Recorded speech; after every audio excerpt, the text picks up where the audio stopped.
Welcome to sports. I'm Will Levenson. We start with an update to breaking news out of the Florida Gators football program. The team's backup quarterback, Jalen Kitna, was booked into the Alachua County Jail at 3:20 this afternoon. Gainesville police say Kitna was arrested on charges relating to the transmission of child porn images. In a statement released this evening, the UAA said, quote, "We are shocked and saddened to hear of the news involving Jalen Kitna. These are extremely serious charges, and the University of Florida and the UAA have zero tolerance for such behavior. Jalen has been suspended indefinitely from the football program." As Juliana told you earlier, Gator women's basketball is set to tip off in just a few minutes from the O-Dome. Florida has won 4 consecutive and sits at 6-1 on the year, with Prairie View A&M on their home court tonight. Tip-off is set for 5:30 p.m. from Exactech Arena.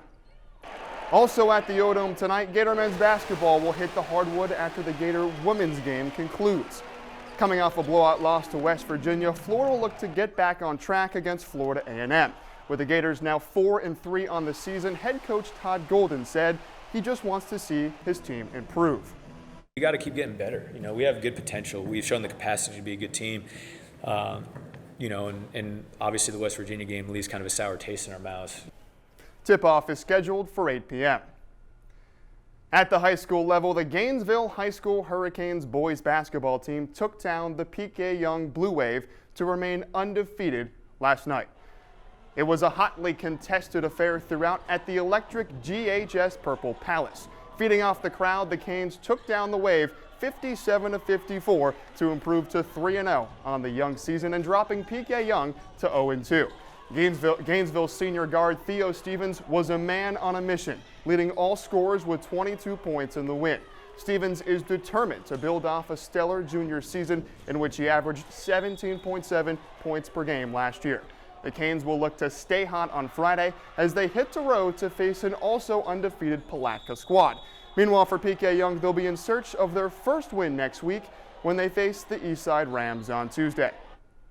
After a wild college football season, we're just 1 week away from finding out who the top 4 teams will be. Last night, the College Football Playoff Committee unveiled its second-to-last rankings, and a new team was featured at the 4 spot. Following a big win over Notre Dame this weekend, USC entered the all-important top 4, moving up from 5 to 4.